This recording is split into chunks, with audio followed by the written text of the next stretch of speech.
Good afternoon, everyone.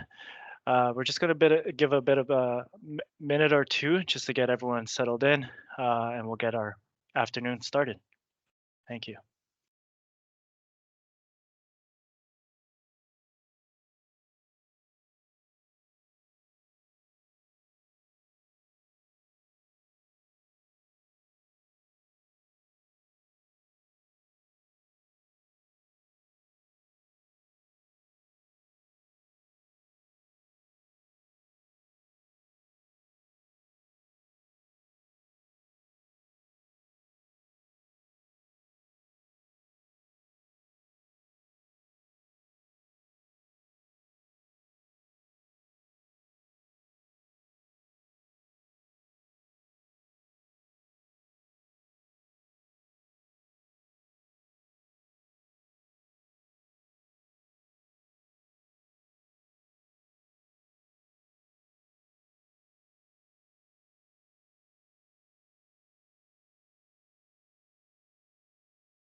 Okay, we'll get the afternoon started here.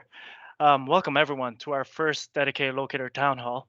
We appreciate you all taking this time to be with us today. My name is Marco Dator. I'm the dedicated locator supervisor here at Ontario One Call. Now, just a bit of a housekeeping here. Will be recorded as it will be posted onto our YouTube channel. And just like any of our previous DL webinars, the slide decks will be made available on our webpage. We also have two presentations for today. So after each presentation, we'll provide an opportunity to answer some questions. At that time, please utilize the Q&A function that you can find on the top left corner of the meeting option here. That is where you can type in your questions, and one of our team members will be able to monitor that and share your questions to the presenters at that time. Okay, well, I would like to introduce to you our first speaker, Adam Mardot, Director of Member Services. He is also oversees the dedicated locator to kick us off this afternoon's discussion. Take it away, Adam. Thanks very much, Marco, and thank you very much for everyone that's attending today. It's great to see so many people interested in dedicated locator, and I would like to extend a special thank you to our board members that are in attendance today. Thank you very much for your support that you offer us through our journey with dedicated locator. So we're going to get going, and we're going to talk a little bit about what we've seen with dedicated locator back in 2023 and a little bit about what we're expecting in 2024. So firstly, what are some of the improvements that we made in 2023?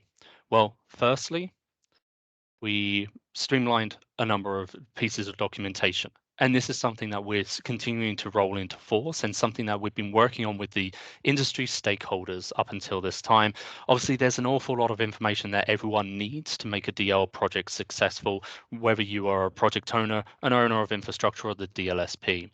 So when we're looking at this documentation, obviously there's a huge amount of information that we're trying to make easily digestible, but getting all of that across to all the appropriate parties. And that also, it comes along with the process. Each stakeholder needs a slightly different line of information or approach to getting the project up and running. So we're working with our stakeholders to improve upon what we've had in place over the last almost 2 years now, and trying to improve on it so everyone is able to reach success at an easier level. We've also continued to build upon the resources that we have available to all of our stakeholders. And again, that might be the project owners, the owners of infrastructure, or the DLSPs. And we've got a number of best practice guides, how-to guides, a number of different documents that can definitely help you with success with Dedicated Locator. And we've been putting these up on the Dedicated Locator section of our website. And I do encourage everyone to go there and have a look at those documents. And if there is anything else that you need help with or would like to see other types of best practices and documents there, please do feel free to let the Dedicated Locator team know, and the team will look to create more resources for the industry.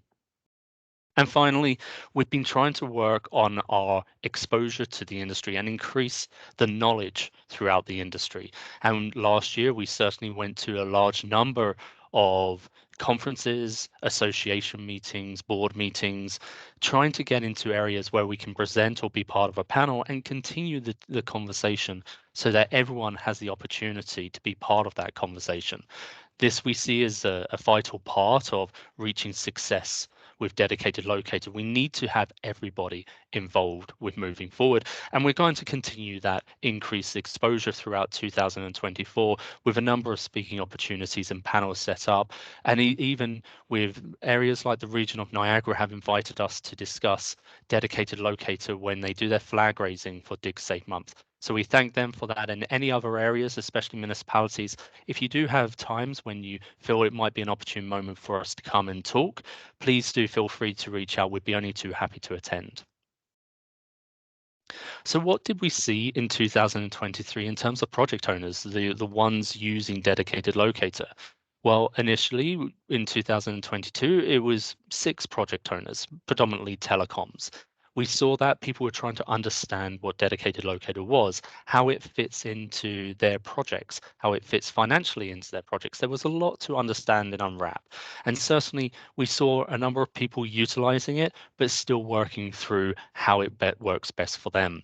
In 2023, we started to see more people come on, and we got an extra 8 project owners enter in 2023.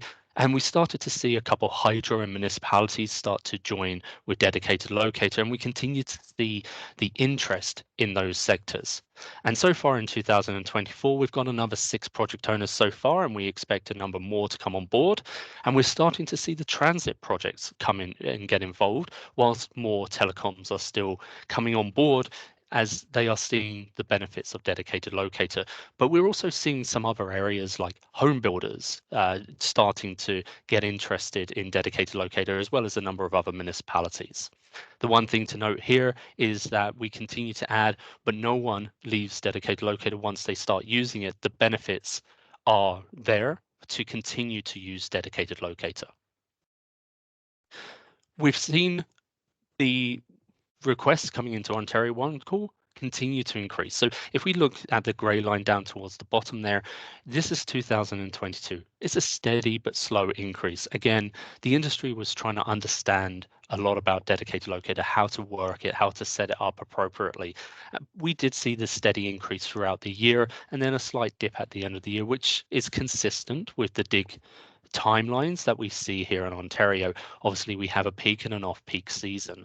So we see it dip down, but proportionately, it was shallower in the drop in the off season than we would see in the public stream, suggesting that Dedicated Locator projects can continue throughout 12 months more so than the standard other shorter term projects.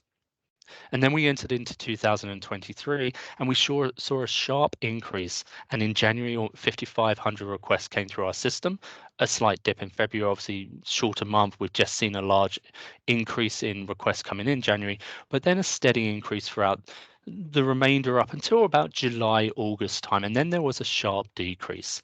Now, this isn't something that was just with Dedicated Locator. It was across the industry with public stream requests as well. We saw a number of large projects either get cancelled or paused, and there was a number of reasons for that. We heard some people using Dedicated Locator started to see that they were getting through the budget that they had put aside for the year, but they'd been so efficient that they had to pull it back and slow down a little bit. And there was also some others where obviously financial with interest rates and the like have an effect on some of these larger projects. So we saw a reduction there as well. So we did see that go down, a slight resurgence towards the latter end of the year, but we are expecting that to pick up again from everything that we're being told. And the one thing to also note there is also at times this was 10% of what we saw go through the requests with Ontario One Call. So this is the heat map. As you can see, this started in 2022, and it shows that it was focused mainly around the Toronto area. But as time progressed, it started to spread out to some other cities, London and Ottawa. And then we also saw it get into the rural areas. Now, a lot of this will be down to the broadband project put out there, the government-funded broadband, high-speed ASIP projects. But it's also there, we're starting to see the other sectors get involved as well. So we see it spreading across the province, and that's a really positive sign. And talking about the 10% going through, that's 10% of all the requests in a month going through dedicated locator. Removing those complex and larger locates from the public stream, that can help the public stream as well as those using dedicated locator. So as we see this spread throughout the province, it's going to be a benefit. And then we're getting feedback from the industry. And certainly a lot of people ask the question, is this going to be as safe as my own locators going out who know the infrastructure? Well, certainly we've had some go on record. Enbridge have stated that they believe that dedicated locator provides a safer excavation zone around their infrastructure. The thought pattern behind this is rather than someone going locating and then going on to their next job, with a dedicated locator, you have the locator on site. You have the ability to ask questions, query the locates, perhaps get a relocate. So it does bring in an extra safety factor around infrastructure. And we do believe that anecdotally, what we are hearing is that the infrastructure is potentially safer when dedicated locator is being used because of the communication and having the ability to query that locator. We're also hearing there are a lot of benefits in timeframes. One Telecoms has gone on record to state previous to using dedicated locator, a complete locates package would take 54 days to get. So 54 days before they were able to commence their dig. With dedicated locator, they were able to take that down to 10 days. Now, they could have taken it further, but 10 days is the sweet spot for them. Another one of the project owners has said it regularly took greater than 30 days to receive a completed locate package, sometimes a number of months. Now they've got it down to just 5 days. That's a significant savings. They've also talked about the administrative side. The comment from this particular project owner was they would receive the completed locate package, but then there might be a discrepancy in the paperwork, which meant that they couldn't start the dig again.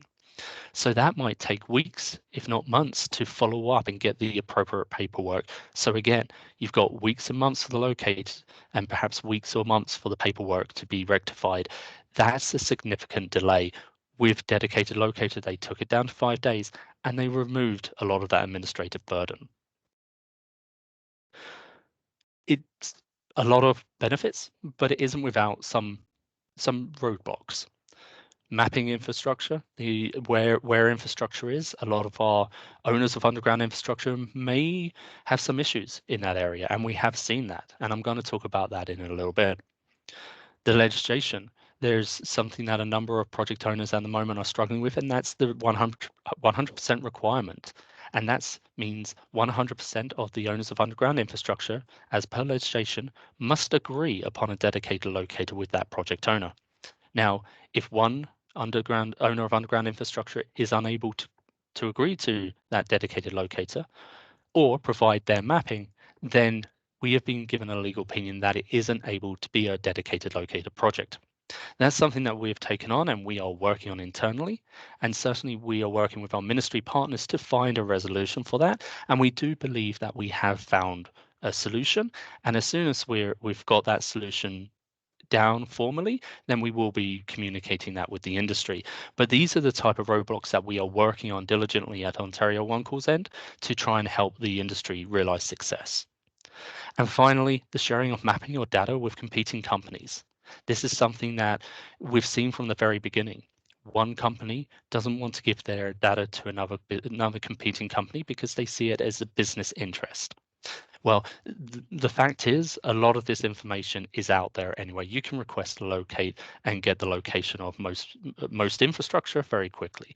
So it is something that is out there, and we have to open up this information, because ultimately each party is going to need that information at some point to continue with their projects. So we need to keep working with those understandings. And of course, this is something that would come down to the agreement between the parties when using dedicated locator. So looking forward to 2024, we have a couple of things that we're trying to achieve. The first one, obviously, is the 100% agreement for the DL projects. That's a priority for us right now to help the industry keep moving forward with your dedicated locator projects. And that's something that, as I say, we believe that we're moving forward with our solution, and we will communicate that with the industry when ready. We're also looking to build a more robust escalation to our compliance department. And this is something to, again, assist the industry with moving forward in a positive way. And I would come out and say we need to be more comfortable with submitting complaints as an industry. It is something that a lot of people are not comfortable because they try and build business relations, and I understand that. But if you want Ontario One Call to be able to step in and assist, then we do need those complaints to go to the compliance department for them to be able to action and take the appropriate action to get your dedicated locator project up and running. And certainly we can assist you with the dedicated locator team, but there is a time when it needs to be escalated. We're looking to continue to build the dedicated locator providers, it's framework. This is something that we initially started in 2022. We did that with a number of owners of high-risk infrastructure, as well as the dedicated locator working group. And it was something that we published, and it gave a base level of requirements and standards for a dedicated locator to meet to be considered for dedicated locating services. Unfortunately, the industry then continued to move in a direction which had higher requirements. Now, this was something that then exceeded what we saw in the framework, and it became quite difficult for the locators to understand what was expected of them. So Ontario One Call has started up the process again of trying to understand what the industry needs as that base requirement. And we're working again with the owners of infrastructure, and we're going to be building a new framework document, and with the expectation that today we should be more settled in understanding what owners of infrastructure require, and that all locators, regardless if they're in dedicated locator or not today, this is what will be required of all locating services, and then to have those owners of underground infrastructure to sign off on this and adhere to this going forward. And then finally, we've been working for a little bit of time now on the dedicated locator section of our web portal. This is something that we're really quite excited about. It's going to actually bring a lot of benefits to all of the stakeholders, more visibility to all the projects. It's going to make it easier to submit 90-day notices, to put in updates and all of that. So this is something that we're currently in the testing phases, and hopefully towards the latter end of this year, we will have more product to show. But certainly it's taking a little bit of time because of the size of the project. But we're excited to continue working on this through 2024. I want to quickly touch upon mapping. I mentioned about it earlier on, but this is something that owners of underground infrastructure need to look at and need to improve upon. So what we are looking for is incremental improvements. We want to see everyone moving in the right direction. We're not looking for everyone to get 100% accurate mapping overnight. That's not achievable in the industry. We understand that, but we should be seeing incremental improvements. Things that you should be doing is taking all forms of data into consideration. You are going out and completing locates on your infrastructure. What are you doing with that information? Let's have that fed back in and review that data to see, is your mapping accurate or not? We're also suggesting that if you have a dedicated locator project going through your area, utilize the dedicated locating services that are locating your infrastructure. They can feed back discrepancies in mapping or confirm the location is accurate. So use all of these forms of data that's coming in and create this digital mapping. Times of paper mapping have passed. We should be looking at digital mapping and accurate digital mapping. And if you don't have it today, let's move closer and closer to it over the next days, weeks, months, and years. And we talk about a data lifecycle. And this is something that I highly encourage with a number of the members. So you've got your infrastructure mapping, whatever form that takes. And you're going out and you're completing physical locates on your infrastructure, whether it's yourselves or it might be the DLSP. So take that physical locate information, feed it back in to your mapping team, and validate the location of your infrastructure. Is it accurate? Is it not? If it's not, let's get it towards an accurate level, make those incremental improvements. If it is accurate, then you can have higher confidence in what you have in your system. Make those incremental improvements, keep making those steps forward, and soon as a province, we will have some fantastic mapping. So I just want to go over the legislative flowchart for dedicated locator. Now, this is something you see the legislation requirements up here. It's quite straightforward and it's streamlined. The project owner decides on their preferred DLSP and they submit a 90-day notice to Ontario One Call, who will then look at who's in the area. Ontario One Call will then take all of the owners of infrastructure in the vicinity of the project, notify them within 3 business days of receiving the 90-day notice, and then the owners of underground infrastructure have 10 business days to agree upon a DLSP and provide mapping or any other standards required for that DLSP to complete the locates. The DLSP will then go out, complete those locates until the project has been completed. This is quite straightforward. And if we set you up correctly, if you set yourselves up correctly, then we can effectively walk through this process with relative ease. And that's why it's really important that you reach out to the dedicated locator team here at Ontario One Call. They are an amazing resource that are there to help realize the success of dedicated locators. So please do reach out to them when you're thinking about using DL. Because if you don't set yourself up correctly, then the flowchart changes. It becomes a little bit more complicated and there's a number of different opportunities for it to veer off. So we'll take one example. If you are the project owner and you submit a 90-day notice, but your dedicated locator, they're not someone that the owner of infrastructure understands or knows of.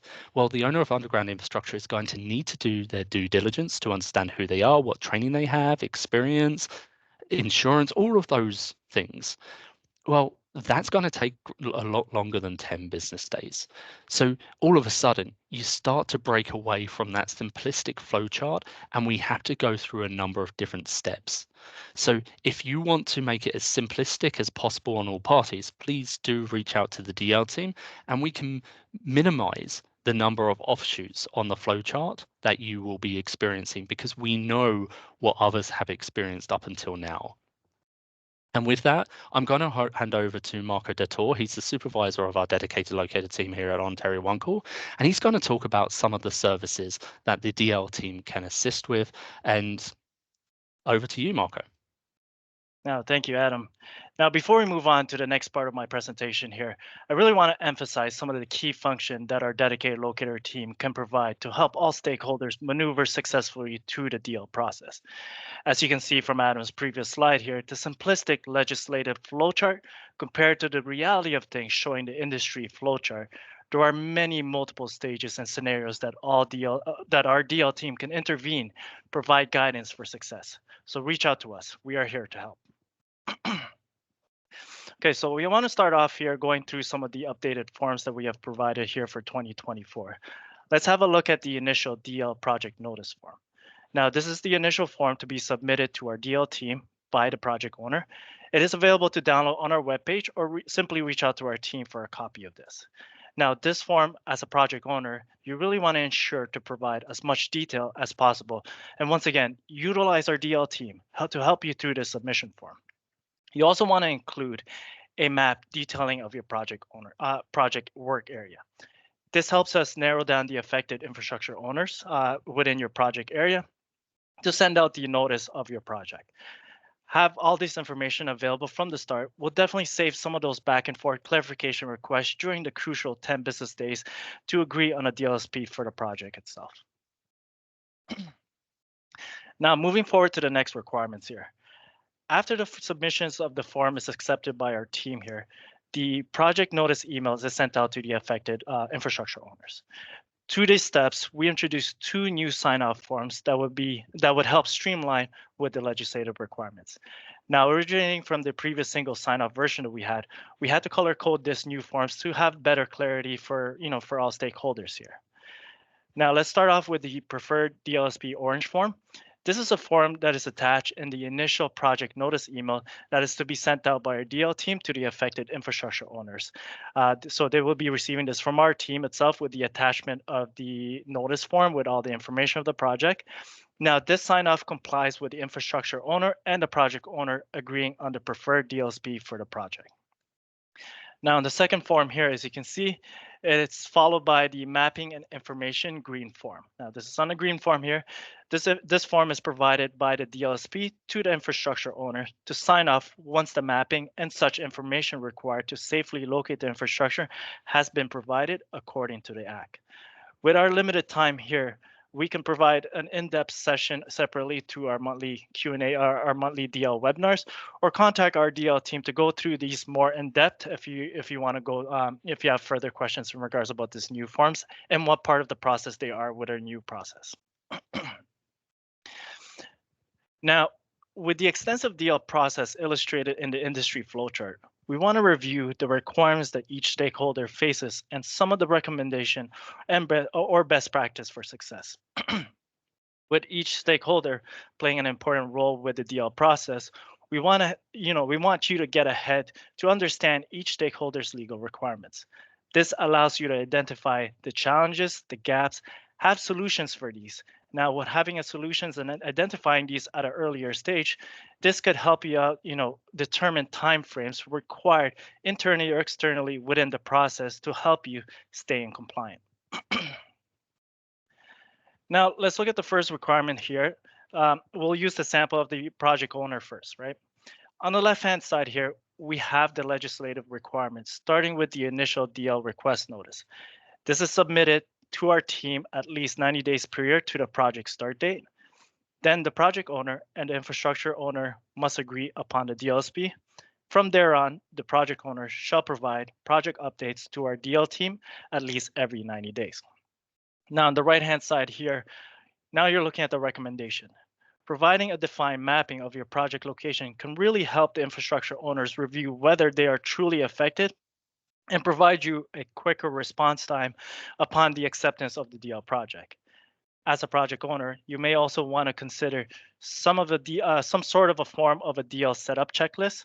Now, this checklist can help you track progress, steps, resources, requirements, agreements, and such to help you provide some sort of a guideline and pathway for you for the success to set up the dedicated locator model for your project. Lastly, we want to keep an open line communication with the infrastructure owners, DLSP, and of course, our team here. Now let's look at the infrastructure owners. Once again, on the left-hand side here, we have the three important components of the legislative requirements. The first one here is aligning the project owner on agreeing upon the DLSP, followed by providing mapping and such information required to safely locate the infrastructure. And emphasizing again the importance of ensuring mapping is up to date. Now let's have a look at some of the key industry recommendations within the process here on the right-hand side. Now it's been 2 years since the introduction of the DL in our Act. With no roll-in enforcement date, we have worked with many infrastructure owners and have seen many have established a response framework to ensure that they cover all grounds required within the legislative timeframe. Then the next few recommendations on this list kind of concludes back to some sort of a form of framework and being preparedness, right? We'll talk about that a little bit more on my next slide here. And obviously on our last point here, once again, we want to ensure we have that open line communication. And that's very key. Dedicated Locator promotes that communication between all stakeholders compared to whereas in a public stream, you're really just in the mercy of the DLSP. There's no reach out to the members or the infrastructure owner or the excavator and such. So we really want to utilize the open line communication under the utilization of the dedicated locator model. Now, here are some key components from the previous slide here that we've seen established by infrastructure owners to better prepare themselves through the DL process. We can look at it starting from the left with a DLSP assessment. This is really a checklist. Do they meet the DLSP framework, experience, resource structure? You want to look into the internal or external process required, engaging out your timeframes that would be involved in each one of those processes. Have a draft agreement ready. We all know that this is the portion that is very time consuming, so having a standard draft agreement can set in place and can mitigate the legal aspect that we have seen play a huge factor in delays in current projects getting set up. Setting onboard processes, onboarding process that could be streamlined for efficiencies and still ensure we cover the safety aspect in locating infrastructure. This goes hand in hand in establishing, your training and your procedures for onboarding these DLSPs. Having a structured but attainable audit and risk management process with DLSPs, setting those standards right in the get-go, so that way all parties have full communication to it directly and understand what the requirements is in terms of audits itself. Setting that governance from the start with the DLSP, providing the requirements. Do you require those monthly touch points, and do you require certain reporting to the DLSPs, the project owners, and such? So having that governance from the get-go with the introduction of, when you receive the DL notice and you start working with the project owner and DLSP, have those governance set up from the start, so they understand what requirements you want to fulfill at that point.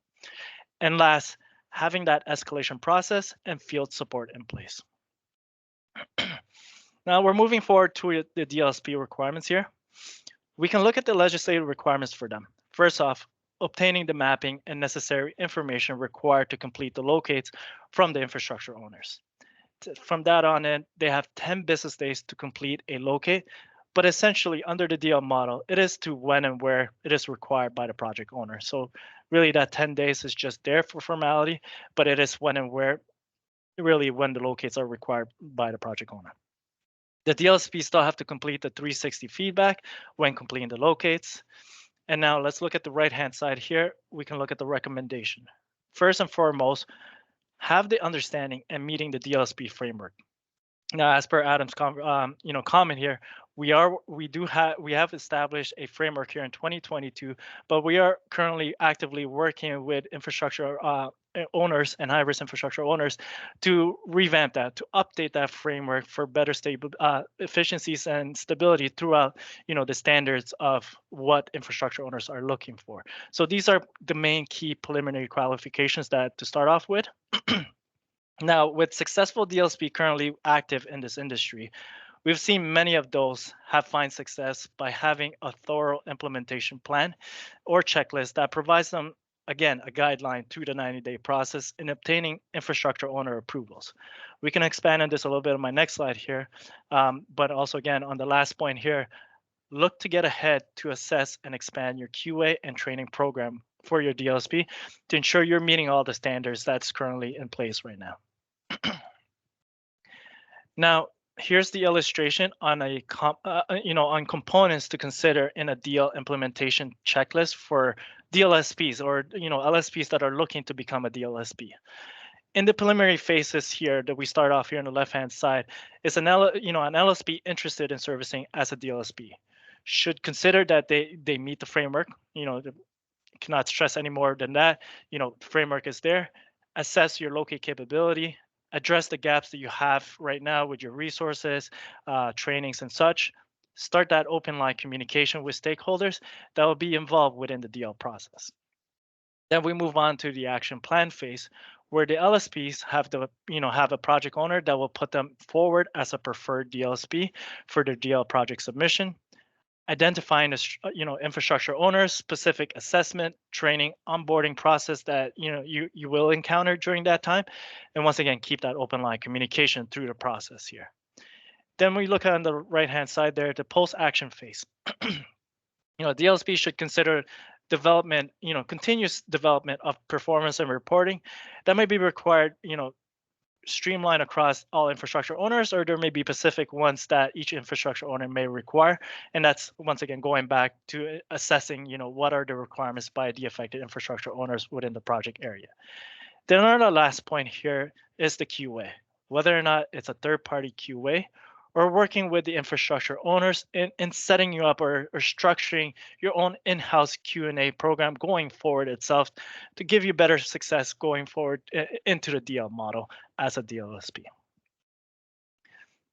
So that concludes our first presentation here with Adam and myself. Now we would like to take some time for questions, and you can use the Q&A chat function to submit your questions. So once again, that's on the top left corner there. You can see a little Q&A icon. If you have any questions right now, you can start typing them through, and one of our team members will be able to go through and filter them and ask the questions to us. Hi, Marco. There is a question. It's been asked in the Q&A from Catherine Dobson. It is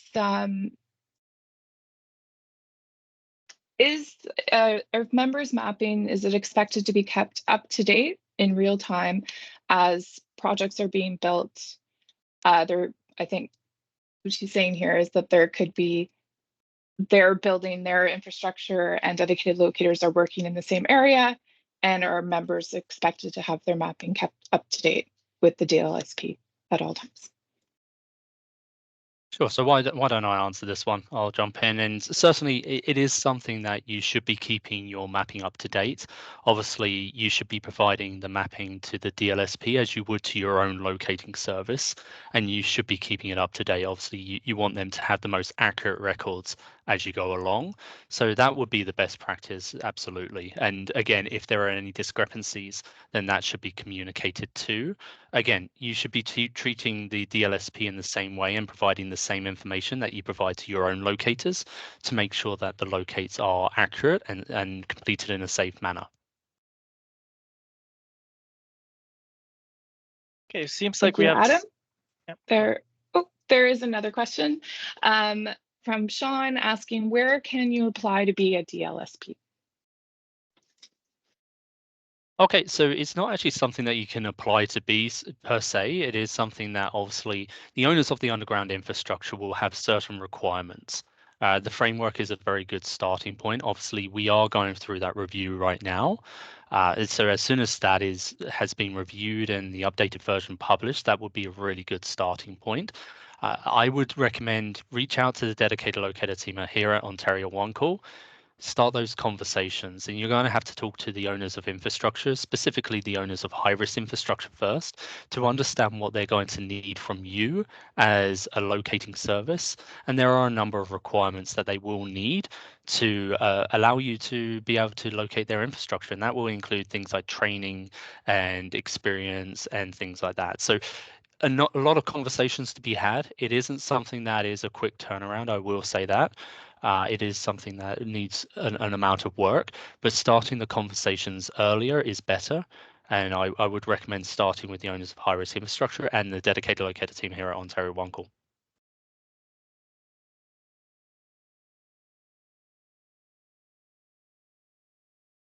I do notice that there are several hands that's put up on the attendee here. Just want to remind again, use the Q&A function there. You're able to type in your question, and one of our team members is able to relay your questions through that form, okay?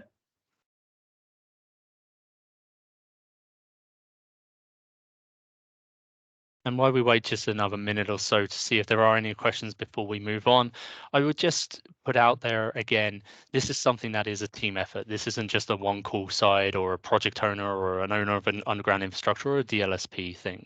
This is something that as an industry, we need to keep improving and moving forward in a safe manner, but it is something that is definitely beneficial to all parties.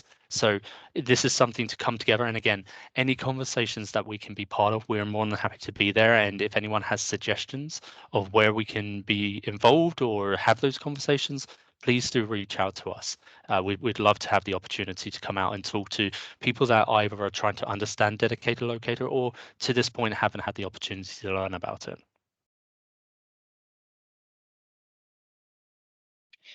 We have another question from Amber.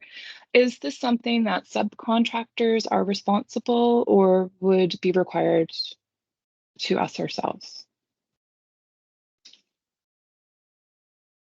So going into that, what we've seen, project owner wise, subcontractors, there we've seen some that actually taken upon them to host as a project owner or take on as a DL, their project as DL. Doesn't necessarily have to go into the main project owner or who you're building the infrastructure to, or your work to. It's really how to utilize. If you want to utilize your efficiencies for your projects and such, as a subcontractor, as an excavator, you can apply and set up your own dedicated locator in there, whether or not the project owner that you're working with, would put that forward to, or if you want to set that up on yourself. So there's really, a responsibility in terms of our requirements, who can submit, to apply for a dedicated locator model for your project. It could be an excavator, it could be a main project owner at that point.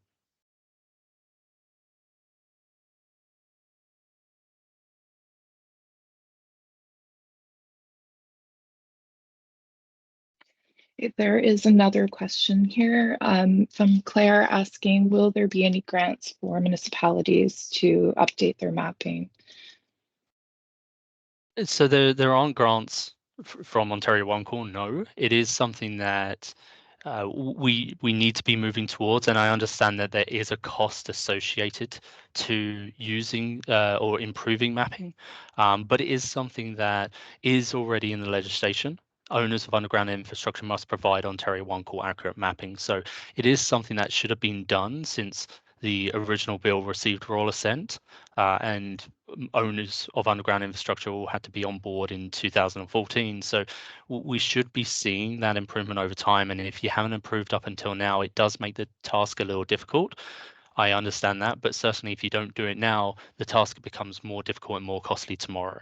So it is something that I do recommend people start looking at more closely today, and see how they can go about improving this. And I think that we might have some issue with some people receiving the Q&A. Obviously, we are getting a number of Q&As come in, but I see an email that just came in. So if you are struggling with submitting a question, we're coming up on time for this part of the segment, but certainly we will be taking some questions for the panel later, and we will be discussing all of this in the panel, I'm sure. So if you do have a question and you're unable to submit it through the Q&A, please do feel free to email it to dl@ontariooncall.ca, and we'll pick out some of the emails, the questions from there as well. Christine, do you have any other questions before we move on?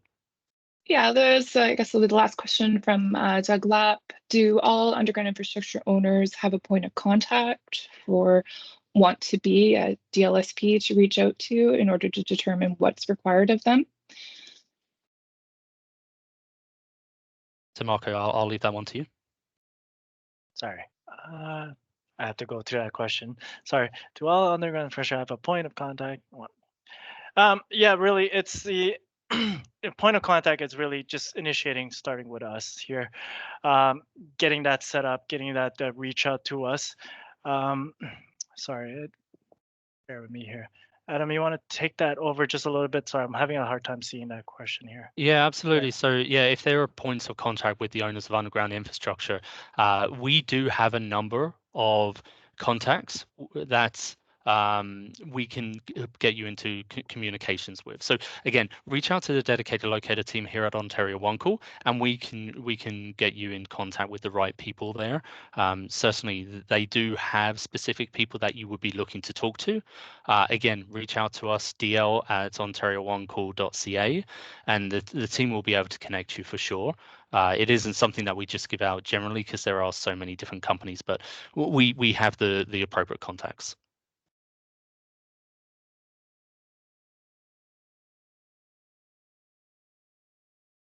Okay, I think we have time for just one more question, Christine, if there is one. Sure, I'll just pull one here. Here is a question from Karen Patterson. How does a subcontractor apply for a dedicated locator? So it starts off with the submission form again. So go into our webpage. Under a project owner, you are able to download that form, or simply just contact us and our team here to initiate that conversation. help us understand, the project that entails that you want to set up under a dedicated locator, and we can provide you some pathways and guideways to get you into that submission forms. Obviously, looking into the deal speed that you're looking to put forward, identifying the areas that you'll be working at, and identifying the possible affected members in those areas to kind of prepare you into that submission. So, definitely reach out to us first. From there, we are able to provide you and prepare you for the submission form at that point. Okay, so I believe that we'll start wrapping up. We'll wrap the time our time here. As I mentioned, we'll put together a FAQ to cover all your questions here.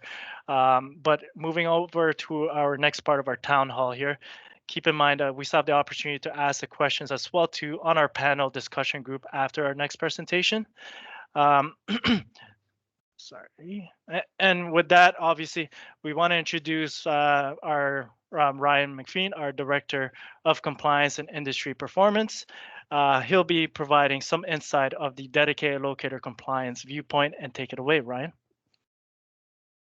Well, thanks very much, Marco. I'm just going to take a second to set up the presentation here. Marco, I'm going to rely on you to tell me if I'm presenting properly here. Can you see my presentation? Yes, we can. Thank you. Okay, let me just make sure that my settings are correct. And there we go. Okay. Well, thank you very much, Marco, for the introduction. Thank you for having me. Any excuse I can have to talk about the compliance program, happy to do that. Let me start by saying that you'll notice that I'm wearing a pink t-shirt today. So is Marco. I appreciate that.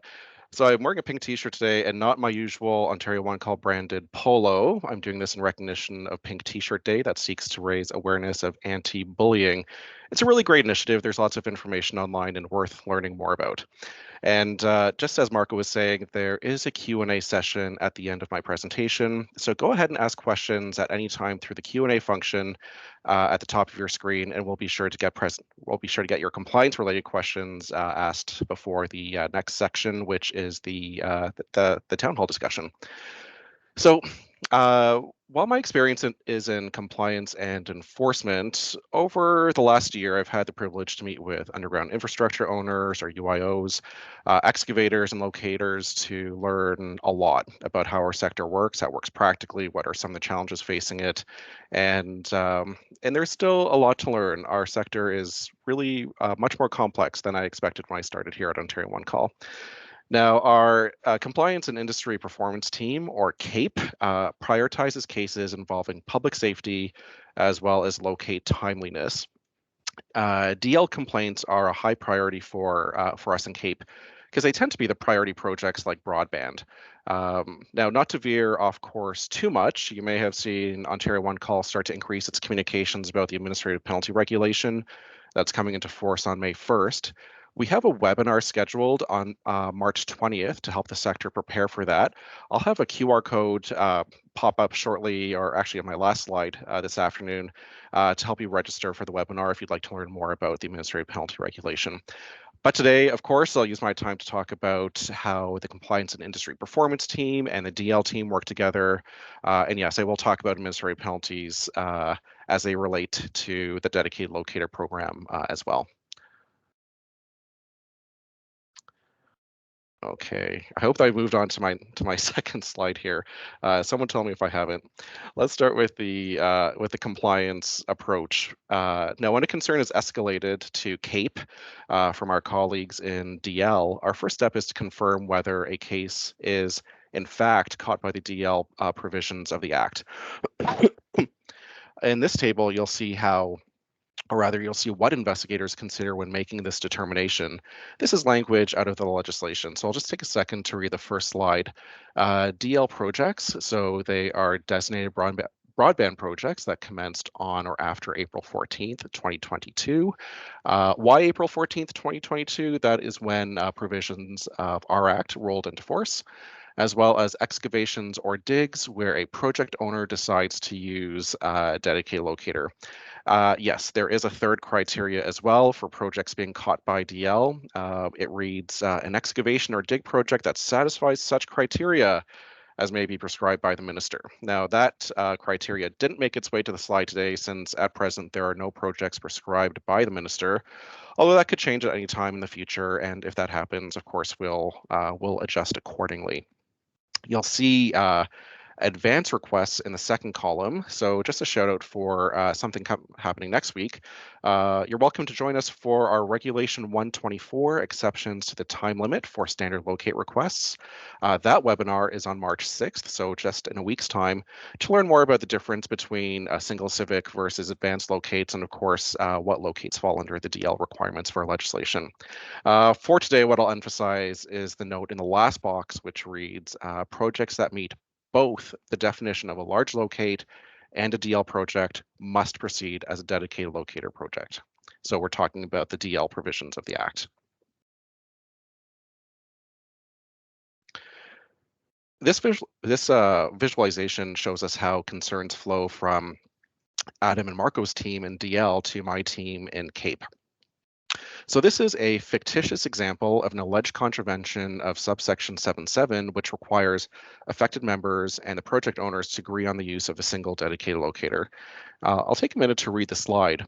What's important to emphasize here is that the first, pardon me, the first number of circles, of touch points here, are really the work done by the dedicated locator team, as mentioned previously during the town hall today, that there are a number of touch points that happen with Marco's team when projects are set up with dedicated locator, including support with a 10-day notice from the project owner and a number of points of engagement.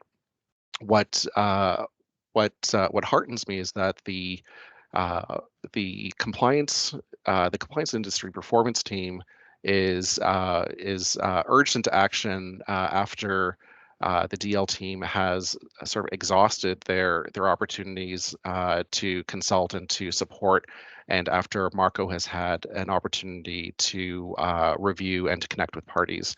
Now, unresolved concerns are escalated to the CAPE team. We have had a few of those in 2023 and some open cases already in 2024. You'll see in the third last circle that CAPE reviews the allegations and proceed with a complaint.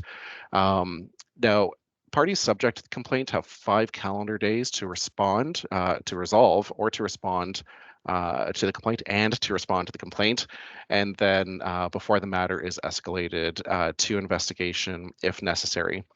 The outcome of investigations may be disciplinary or non-disciplinary in nature. Now, we took a deep dive into this process during the December 2023 CAPE quarterly webinar. Now, if you missed it or you'd like to refresh your knowledge about our dispute resolution process, please visit Ontario One Call's YouTube page to view the webinar, or really reach out to us here at Ontario One Call. We're always happy to have one-on-one touch points with the community. Something that's not on this visual on this slide is mention of the of administrative penalties. Now, after May 1st, non-compliance could result in the issuance of an administrative penalty.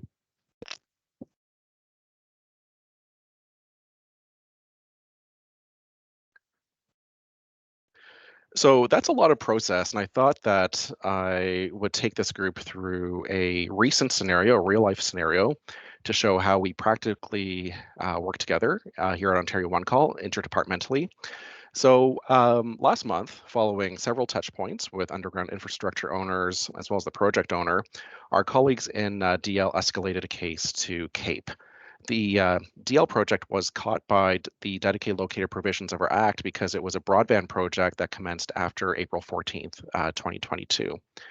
Now, in this fact scenario, all of the underground infrastructure owners, as well as the project owner, had agreed on a DLSP, except for one infrastructure owner. Now, a review of the matter by our investigation team verified these allegations, and a formal complaint was issued. Now, the subject of the complaint, or the holdout underground infrastructure owner, provided a thoughtful response to the investigator, which indicated an administrative barrier that existed that prevented the infrastructure owner from signing an agreement on time. This was a fairly significant barrier, and we know that it was a challenge for this underground infrastructure owner to achieve compliance. So our investigator escalated the matter and connected with the executive contacts within the infrastructure owner's business entity. In order to escalate and get the project started and prevent continuation of noncompliance. Now, following the escalation, the infrastructure owner worked to overcome their barrier. They did solve their problem internally, and in a short time, they were able to agree on the use of a dedicated locator. And I understand that the project is up and running now. Now, as promised, I wanted to take a moment to talk about administrative penalties, but in relation to dedicated locator. Now, the AP regulation coming into force on May 1st includes 3 contraventions of DL requirements that could result in the issuance of monetary penalties. These requirements include contraventions related to the 90-day notice that Marco spoke about earlier, selecting and agreeing to a DLSP, and the requirements to provide the DLSP with mapping and other information. So depending on the requirement, as you can see in the table, the penalties range from $200 to $250. Now, where compliance isn't achieved, Ontario One Calls investigators, in their role as assessors, may issue an additional monetary penalty for each day or part of a day that non-compliance has not been achieved, up to a maximum of $10,000 per instance. And as I mentioned, yes, their administrative penalties do roll into force on May 1st, but we also have our dispute resolution framework to rely on as part of our compliance toolkit. Finally, before we get to the Q&A section, I want to talk about filing a complaint with CAPE. So for questions about the function of the DL provisions of the Act, how DL works, and your obligations when participating in a DL project, your absolute best resource, your 100% best resource, is always to reach out to the DL team, and you've heard a number of times that they're eager to hear from you and to support you. In our conversations internally and in speaking with infrastructure owners and others in the field, I understand that maintaining business relationships is very important, and it makes it challenging to decide whether to file a complaint. But if you wish to trigger a CAPE review, it's important to file a complaint. For a number of reasons, including witness statements are a critical piece of evidence that's often at the center of investigations that we conduct here at Ontario One Call. And Ontario One Call does not accept anonymous complaints except where there's a threat to safety. Now, the person or business subject to the complaint always has the chance to respond to allegations in writing, and this is a nod to procedural justice. Where there are allegations, we believe that a person has the right to respond to those allegations. Now, if you have information regarding contraventions of the Act, you're welcome to file a complaint directly with CAPE. This visualization is our website. This page connects you directly with CAPE's case management program, and every complaint we receive is addressed. And as always, our goal is to resolve noncompliance at the earliest stage possible. So thank you. As promised, here is the QR code. If you wish to scan that, you're able to register for the Administrative Penalty Regulation webinar that's happening next month. Now, I want to start the Q&A session. Please bear in mind that the DL panel discussion will commence immediately after my session, but for questions about my presentation or compliance, please ask now. I know that Adam may join if there are DL-related questions, or we may just allow those to follow in the section to come. So if I can ask Corey Officer, the Supervisor of Compliance and Industry Performance, if there are any questions for me. Hi, everyone. Happy to be here with all of you today. So I have a few questions for Sure. Ryan here. First question, Ryan, has there been any direction since the program's beginning on which party is liable for infrastructure hits? Yeah, so it depends. It will vary by fact scenario. which is why we investigate every complaint that comes in, pardon me, we address every complaint that comes into Ontario One Call. No two fact scenarios are created equal. Please bear in mind that when it comes to compliance, our role at Ontario One Call is to verify compliance with our act. So whether or not parties have complied with our legislation, as well as our regulation rules and our governance here at Ontario One Call. But if you have a concern about damage to infrastructure outside of compliance with our act, it's also a good idea to consult with your own legal counsel in order to determine what opportunities are available to you for to address those concerns. Great, thank you. Next question, are we able to start locating utilities that have signed up while we wait for those who still haven't complied with getting signed up within the 90 days? So I believe that this is a question about the 100% compliance with subsection 7.7, where every infrastructure owner whose infrastructure may be involved and the project owner agree on a single DLSP.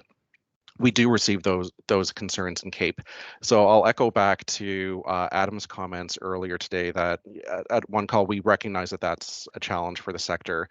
So we're working with our legal counsel as well as our partners at the ministry to put some process around this in order to see if we can provide guidance to the sector on how to proceed, still in compliance with the legislation, but in a way that permits projects to get started. We also know that not all non-compliance is created equal. There are cases where non-compliance is a result of poor conduct, and sometimes it's a result of some structural challenges. So yes, aware that it's a challenge. Yes, these are investigations that we do take on. As a matter of fact, that might be the kind of issue that you might want to file a complaint about with Ontario One Call, with CAPE. But we more to come on the larger solution, but when it comes to case by case, when it comes to a specific scenario, reach out to us, and we're able to proceed if a complaint is filed. Great, thank you very much. Next question, is it a decision to use DL for projects or a legal requirement? It is both. So going back to one of my earlier slides, so one thing that we do in the compliance team when we decide the pathway for our compliance review, whether it's an investigation or not, is whether or not a project is caught by the DL provisions of the Act. So a project can be caught by DL because it is a designated broadband project after a certain date because the project owner has elected to proceed or transition to dedicated locator, and that triggers the provisions, which means that it's a legal requirement once the project owner decides to proceed with dedicated locator, or else projects that are identified or prescribed by the minister, of which there are none presently, but that could change in the future. Great. And perhaps Corey will take one more. I know that Sure. 2 o'clock is when the panel discussion was supposed to start, so let's take one more. But if there are any additional questions that are compliance related, we'll respond to those questions by email. Perfect. So the last question, do fiber to the home build projects have to utilize the DL model instead of letting the locates go to the public queue? So it depends on the project, but if it is caught by the dedicated locator provisions, meaning it is in fact designated, meaning funding has been provided in full or in part by the Minister of Infrastructure, and it occurred and the project commenced after the date that I mentioned, April 2022, then that project would be caught by the dedicated locator provisions of the Act, in which case the obligations to follow dedicated locator do kick in. Great. That's all the questions we have. Oh, great. All right. Thank you very much, Corey. So it's my job now to hand off the presentation to my dear colleague. I'm sorry, well, here we go. Sorry, I just had a technical issue pop up to my colleague. There you are, Jeff. Jeff Hitchcock, our Education and Training Manager here at Ontario One Call, who will be our moderator for the next section. So, Jeff, take it away. Thank you, Ryan. So everybody, the focus of future meetings like this are going to be based on the questions that you provide us. So if you do have questions, or if you're worried that your questions aren't going to be answered, feel free to put them into our Q&A. If your question isn't answered, we'll be posting answers into an FAQ sometime after the meeting. I'd like to introduce our panelists for today. Of course, you've all met Adam Mordaunt from Ontario One Call. He's our Director of Member Services. We have Richard Tennant from Bell, who will be representing project owners for Dedicated Locator. We have Leah Borley from Hydro One, who is an infrastructure owner.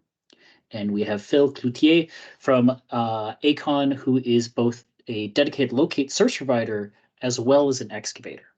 All four of these people are leaders in the dedicated locator space, and we are pleased to bring you this panel. As your moderator, my role is to ask your questions of this panel. So again, please use the Q&A section of this meeting to ask your questions. Let's begin. Adam, my first question is to you. What are the fees associated with dedicated locator? And are there costs that one may incur as a dedicated locator participant, either as an excavator, DLSP, or project owner, or infrastructure owner? Yeah, so that's a great question, and everyone asks that quite quickly when they're looking at dedicated locator. But certainly, yes, there are costs associated. This is something where the owner of the underground infrastructure obviously isn't doing the locates, so the costs of the locators go over towards the dedicated locator, or the project owner, I should say. And also there is a fee with Ontario One Call. Obviously, we have a number of services and improvements that we're making to the web portal, and we need to cover our costs as a not-for-profit. So there is a fee with Ontario One Call. There's the cost of the dedicated locating services. But the one thing to consider is, although this is a bit of a change to how traditionally locates have been delivered, it is also quite a change to how locates are being delivered, because now you're getting control of the timelines, and there can be substantial savings with keeping projects on time and not having crews and equipment on standby and things like that. So although there is an initial upfront cost, there can be a saving over time. Excellent, thank you. Rich, you set up as a project owner some projects last year, at least one or two, I think. Yeah, a couple. What were your biggest challenges when setting up a DL project? Yeah, so I think the biggest challenges that I saw was as you get into the rural areas, kind of mapping was one of the issues. Of course, we've talked about that a bit today. Just making sure that mapping is there, making sure that it's able to be provided to the DLSP in a manner that the DLSP, of course, is able to take that and be able to do the locates effectively and safely. So mapping for sure. We know now that the process we're in, getting all 100% of the utilities on board, and Adam spoke to that a little bit as well, it is a bit of a challenge at times, and it kind of stems, I think, to the mapping as well. So that 100% is a bit of a hurdle that we're trying to get through now. DLSP training, it's a very good system. It works very well, but of course, when you first start with new utilities, there's the training side. There's getting the DLSPs up to speed, making sure they're trained and able to do all of the utilities that are now maybe they didn't do in the past and they will be taking. And then, of course, the cost side, right? There is added costs. Adam's 100% right that you hope that the cost is outweighed by the benefits on the project side and the efficiency to get the project done. But I'll just flat out say it's not cheap. It's not cheap to go down this, because obviously you assume as the project owner all of the financial side of it. So you're paying the Ontario One Call fees as well as whatever your contract is with the DLSP. So setting up those contracts, getting things in place. So I think that's kind of the biggest challenges. But number one, going back to the mapping, making sure everything's in place and everybody has everything they need and able to do a locate. Right. Leah, Rich's first point was on mapping, and it's also been a point of discussion today. Do you have any best practice on how to share mapping of your infrastructure? Yeah, so Hydro One has taken the approach of using a common platform that's utilized by multiple infrastructure owners. And this is basically just to simplify things for the locators. So currently, Multiviewer is the only platform that Hydro One uses to share our record data with the LSPs. Okay. I know you have both buried and aerial assets. Do you just send buried? Do you also send aerial, or are both viewable on Multiviewer? Yeah, so we provide both buried and aerial to the LSPs. Okay. And one thing that I've heard from a lot of infrastructure owners, not just in the municipal space, but pretty much from every sector, is that they have usually some pocket of infrastructure that they are never too certain about. How does Hydro One handle spaces where you're not as confident in the trueness of the data that you have at hand? So that's a great question. We communicate to any LSP locating on our behalf that our records are a starting point and a guide only. So we expect that the locators will locate all buried Hydro One infrastructure in the area. So just as an example, regardless of what our records are showing, it would be a reasonable assumption that all buildings and residences have a hydro service that needs to be located. Yeah. All right, great. Phil, if a utility is not allowing a dedicated locate service provider to make changes to their locate service agreement, and the clauses in the agreement are reasonable, or they put the DLSP at undue risk, an agreement may not be reached. What do the parties do in this situation? Well, that's a good question. We try to work together with everybody as well to make sure that the stuff and the utilities can all be located. It's not an easy process, especially for a utility that is not used to having a dedicated locator to actually go and mark out their utilities. There's certain kind of process and procedures that perhaps need to be put in place, that we also work with the utilities as well to make sure that if there's nothing written up, we will then assist them with our experience also with locating other utilities to make sure that the transition is as smooth as possible. Okay. Can you walk us through, Phil, your experience of becoming a DLSP? Maybe that'll help me understand.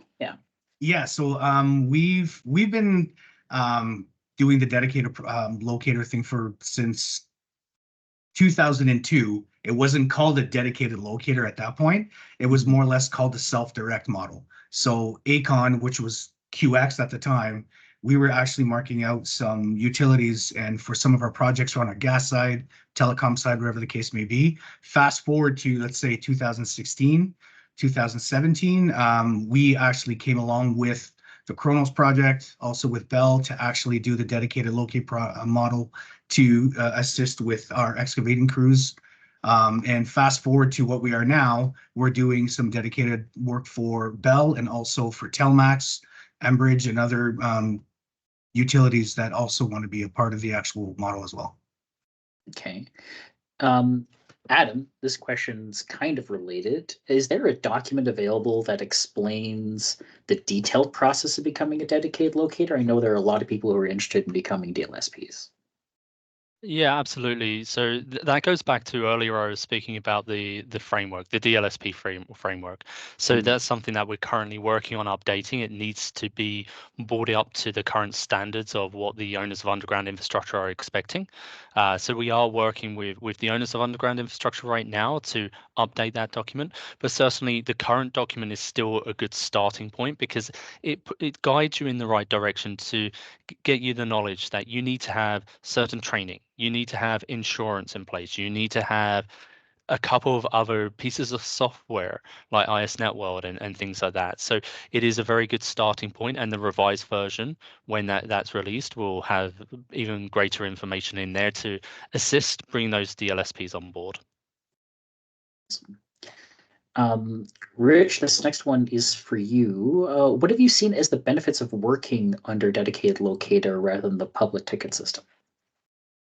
Okay, so I think over and above everything else, the benefits is full control of your own destiny. So when you're fully dedicated, it just removes so many pitfalls and hurdles along the way. And I know Phil with the Acon side and doing the work with us, it just it removes any of those barriers. So you go one management system, you deal with one person, you prioritize with them the tickets. Um, so again, it just gives you that full control.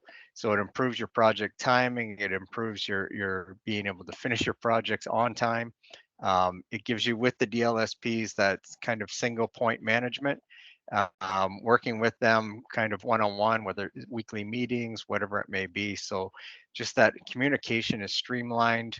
It also gives you a very strong DLSP. Once they're involved and they have all the utilities, it's that, again, single point, but that knowledge base becomes very strong. So, but again, with all those things, I think over and above everything else is giving you that control over your own project and the destiny of the project. Okay. Leah, when you receive a DL notice, what's the process on Hydro One side?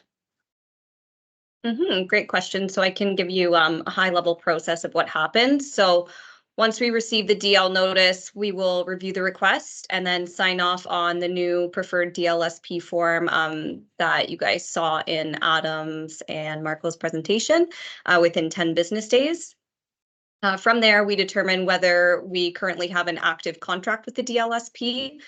If we don't, we will then engage our supply chain team who will work with the DLSP to execute the contract and ensure that all requirements are met, one of those being insurance. In parallel, we're going to assess the training requirements based on the Locator experience.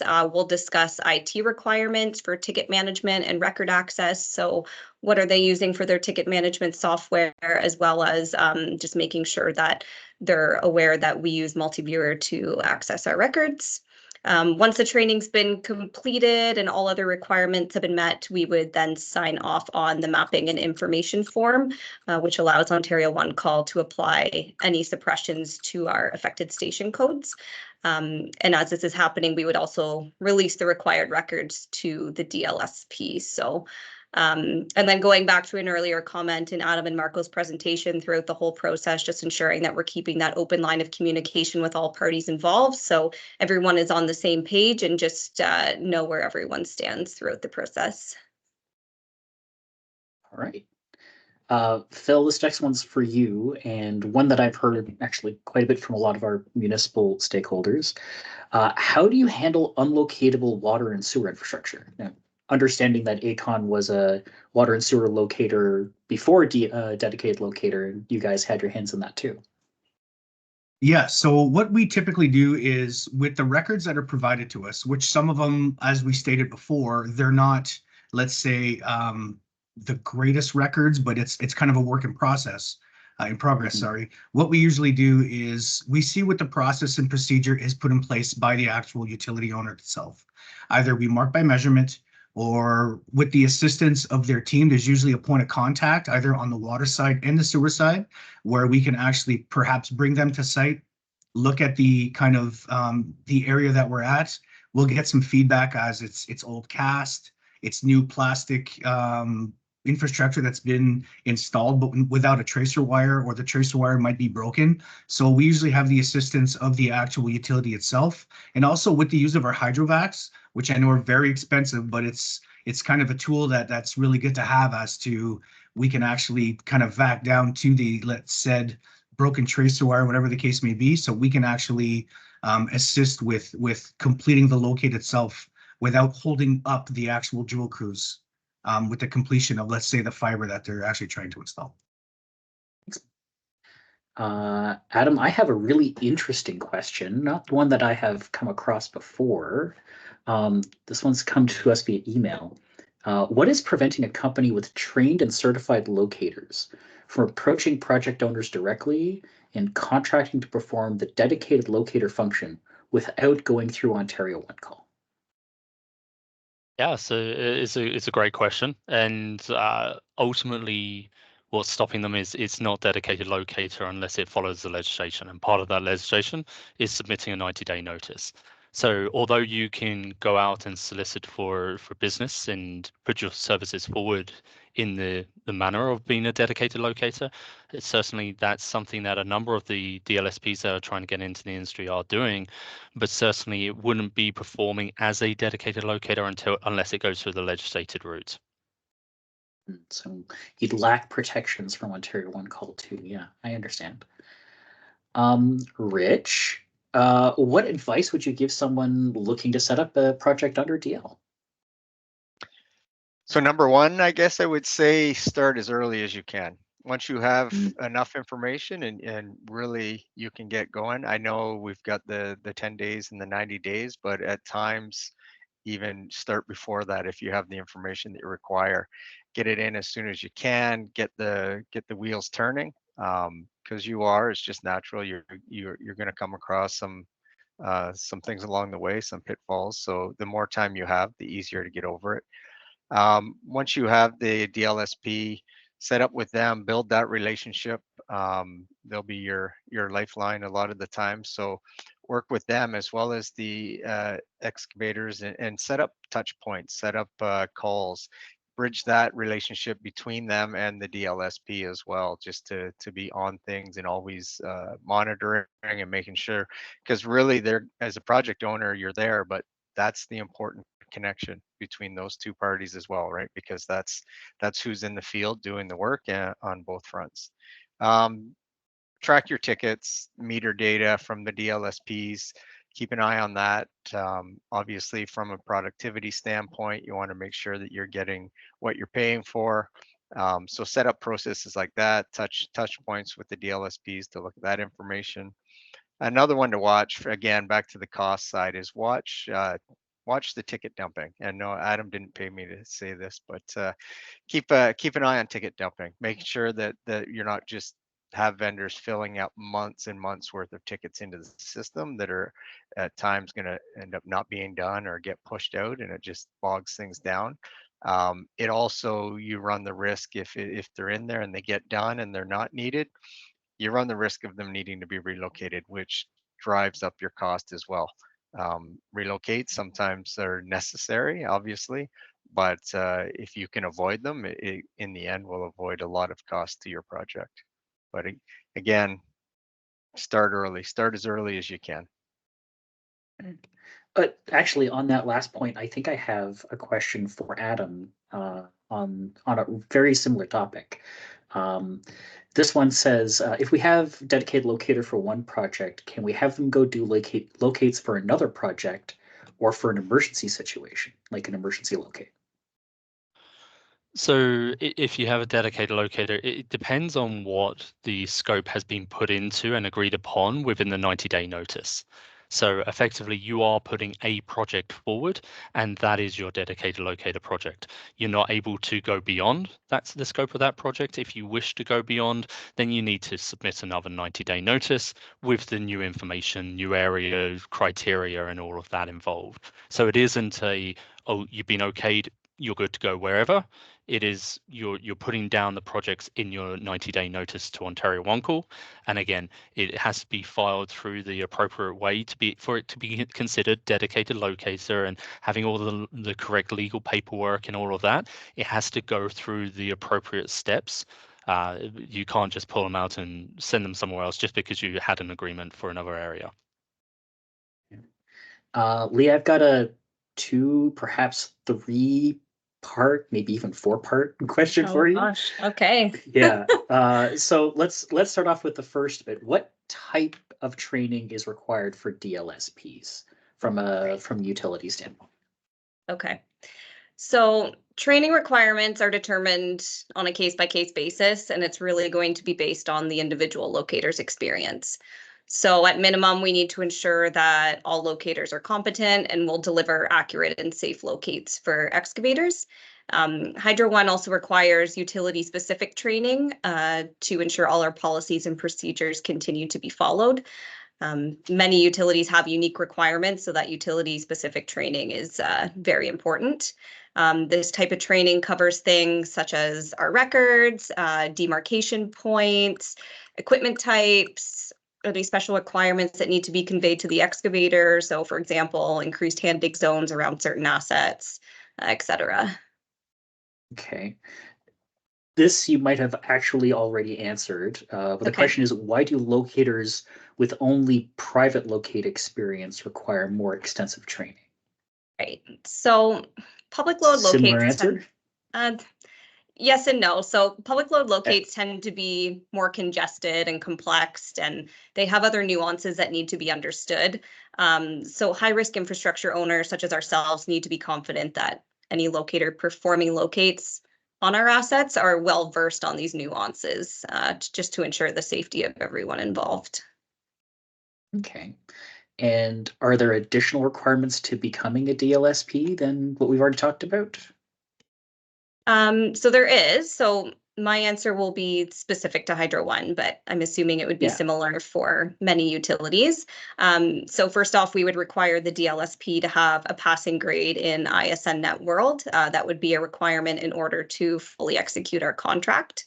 At this time, ISN Net World is the only safety platform we're accepting. Other requirements include insurance requirements. So again, that's needed to make sure that the contract's fully executed. Ticket management software that allows for utility access and multi-viewer licenses. So all of these requirements are included on the non-LAC framework document. Also, in addition, the DLSP will be expected to provide monthly reporting on volumes and quality metrics, such as locate quality and safety, through a standardized DLSP scorecard once the projects are up and running. This next question is for Phil. Phil, I have not accepted a bribe to ask this question. Suppose I've completed a DL project and I get amazing service from a locator. Can I request a specific person to be my dedicated locator for a project? The answer is absolutely. Obviously, we want to try to build that reputation, that relationship with the actual project, the contractor on site, whatever the case may be. Obviously, there's logistics to it. There's certain areas, depending if it's, let's say in Mississauga, or if it's all the way in Ajax, or whatever the case is. But if that individual is available and whatnot, then the answer is yes. Okay, and in the similar vein, Phil, what if my dedicated locator is sick or, say, away on vacation? What's the process to not delay? We always have a staffing kind of backup where if somebody's sick, we have a 1A, 1B, 1B, 1C, 1D, let's say, just in case somebody, because life happens. Either your kids are sick, you're sick, whatever the case is. We always have a backup plan and contingency plan in case something would happen. That also goes for our administrative people in the office as well that are taking the calls, that are creating the tickets, that have to dispatch the tickets, or whatever the case may be. There's always a backup plan for that as well. All right. This question's for Adam. It is a two-part question. If we still complete our own locates, do we still have to participate? Yeah, so there's only two exemptions under the legislation. The first one being high voltage power lines, and the other one being high pressure oil pipelines. So anyone else that owns underground infrastructure, if someone's looking to use the dedicated locator in an area where you have underground infrastructure, then and they submit a 90-day notice, then yes, you are required to partake in dedicated locator, which means that you wouldn't be completing the locates. Next question is kind of related. Is there an onus on the contractor to provide realistic information when they are applying for a DL? Meaning they're burying their infrastructure at 3 feet. Some say that they default on their locate to 8 feet. This person is suggesting this would speed up locate processes. I'm not sure whether that would necessarily speed up the DL process, though. No, I don't think so. I think ultimately the locator is working on behalf of the project owner and the construction company, so there should be good communication there, that they're all aware of how deep or what's happening with the construction project. So in reality, I don't think it affects the dedicated locator side as much as it would affect the public stream side. But obviously, we should at all times be submitting accurate information. It's the safest way to do things, and it does speed things up, absolutely. Absolutely. Let me see. Rich, I have another one for you. How do you determine a necessary resourcing plan with a DLSP? That's a real challenging one. It is. And it's obviously important for the project, for the DLSP. Scope of the project is start there, right? Work with the excavators, determine, what their needs are going to be. Depending on the size of your project, you could have, one vendor working, or you could have, 5 or 10 different vendors working in an area. So work with them to determine what are the needs, what are they going to be constructing, and how much are they going to be constructing. Take that information and build yourself a forecast. Build it based, there's always going to be assumptions in forecast, but build it off the best as early as possible, and determine what those needs look like through the course of the year and through the months. Then work with your DLSP, provide the information to them so they truly understand what is needed, when it is needed. Similar to the other points, start that as early as possible too, because in many cases, as more and more people are getting into dedicated, they're going to need to staff up. They're going to have to either maneuver internally and move staff around, or bring in more. I know they constantly are hiring and training. So work with them, give them that information, make sure they have it, they understand what the ramp up plan looks like, and do little things in there too, if possible. Like you, you learn along the way if you can stagger some of the projects. So there's always going to be ups and downs and peaks and valleys within a project. So if you can stagger within an area, like multiple areas within a geographical, municipality, um, work with them there, so you have kind of a fallback plan. If you hit an area where you stumble or have some roadblocks, you can pivot over to another area and start working as quickly as possible. It's key with the DLSPs. They obviously can't sit on their resources and not be utilizing them. So if you have somewhere else to pivot to and keep them fully utilized, it helps you keep those resources on the project before they're out of necessity have to start redirecting. Um, so yeah, it's important to develop the forecast. And I've done several now. It's never perfect, but anything you can do up front and provide that information, you can always make adjustments as the year goes. All right. Leah, this question is for you. What are the auditing requirements that an infrastructure owner would have?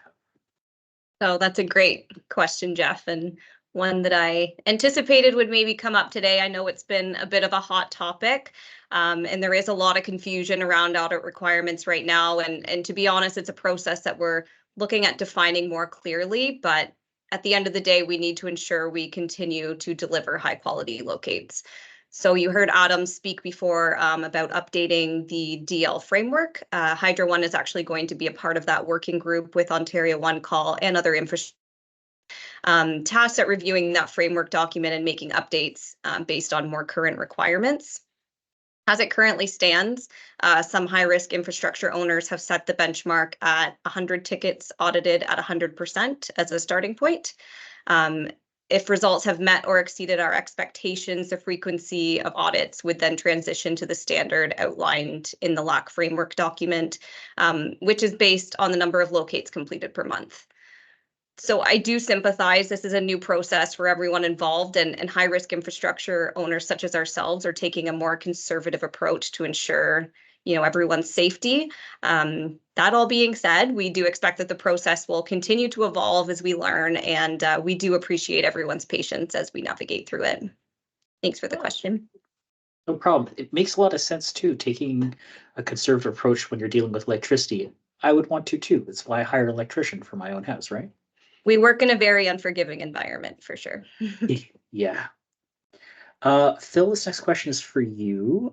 Can we ask DLSPs to provide specific information as to what training they have before that they start the DL application process? I think that's basically it depends on the DLSP that you're requesting or required that you want to do the actual project itself. If you are inquiring, let's say, to have shameless plug, but have Acon Locates, let's say, do the actual work itself, then yes, we have our training matrix with everything from all the certifications, all of our training that's actually provided in-house as well with our own EHS group.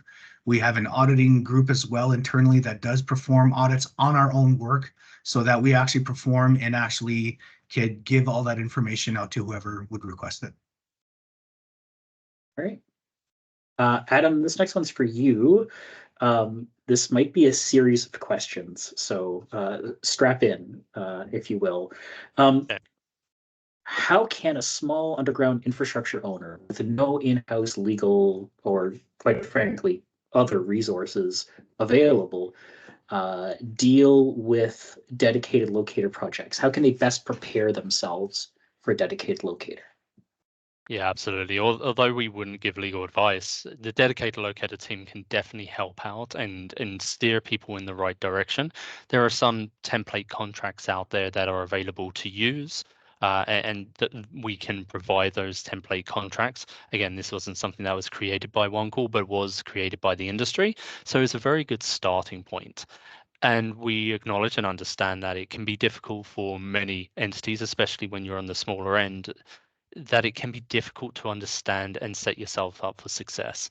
Again, this is why the dedicated locator team is there. It's for the success of all stakeholders, not just for the project owner or the DLSP, but the owner of underground infrastructure as well. So I would, again, similar to what Rich was saying earlier about setting yourself up for success, start as early as possible. So even if there isn't a dedicated locator project coming through your area right now, but you do own underground infrastructure, start that conversation today. Reach out to the DL team, and we can tell you how to best put your first step forward and build from there. Again, much like the mapping, incremental improvements. We're going to help you through this and utilize the DL team for sure. So if I was, say, either a project owner or DLSP or infrastructure owner, I could reach out to the DLSP or the DL team rather, and basically provide my project plan. Yeah, you guys could comment on it. Yeah, we can definitely we can help you set yourself up for success and help guide you at looking at the right things. Obviously, we're not going to comment about the project per se, like we're not going to say, well, you should probably do this, but certainly we can, guide you in the, okay, well, you're in this area. These are who you need to start talking to, or you're looking for a DLSP. These are some of the DLSPs that are currently active and are available to use.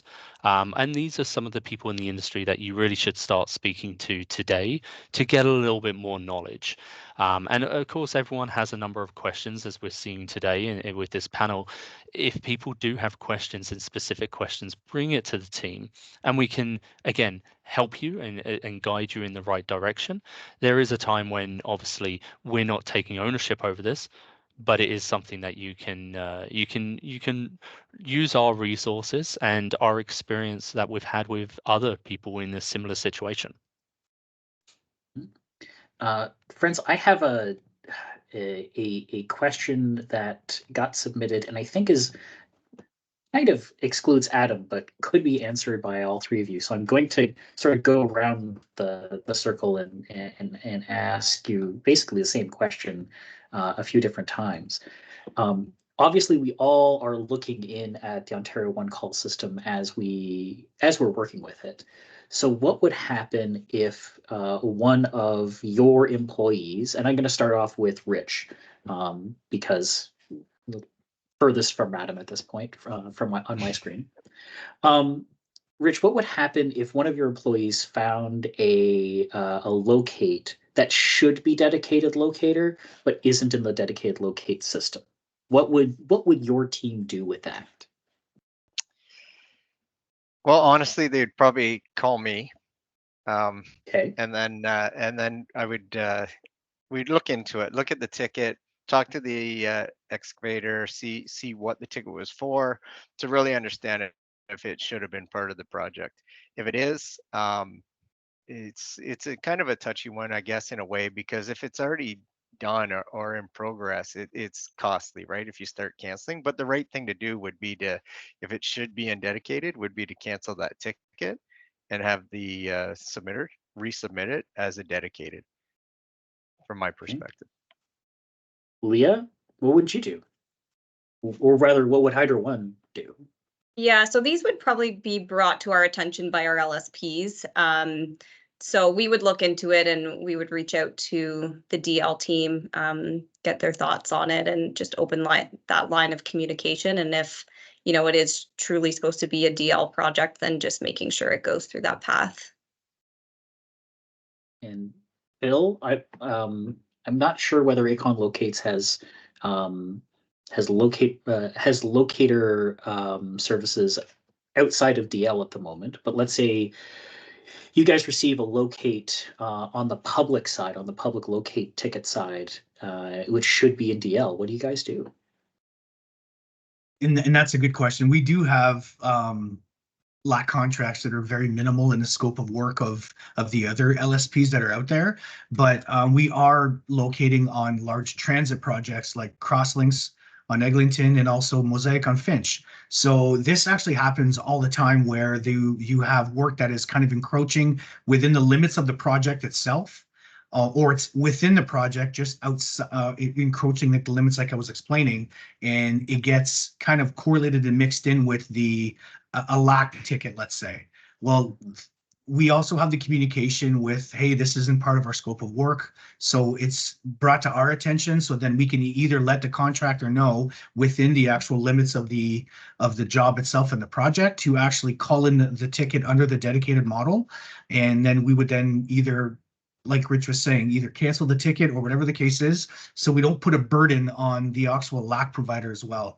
The whole thing for our dedicated kind of model is to not burden the LAC LSPs in the area, to make sure that they can tend to the tickets that they need to tend and not set foot on the project that's also already been conducted by whoever the case may be, to make sure that, you know, the locates are done in a timely manner. Adam, go ahead. Oh. Yeah, no, it's okay. Yeah, no, absolutely. I think there's some really great answers there, and certainly it's going to be very difficult for anyone in the field to know if it should be using dedicated locator, if it's mandated to use it, for sure. And I think ultimately, one of the first points of contact will be bringing it back to Ontario One Call. We can investigate that, and we can take the appropriate action for any of the projects that should be using dedicated locator. We have a little bit more information on that, so utilize our teams again, whether it be dedicated locator or the compliance team.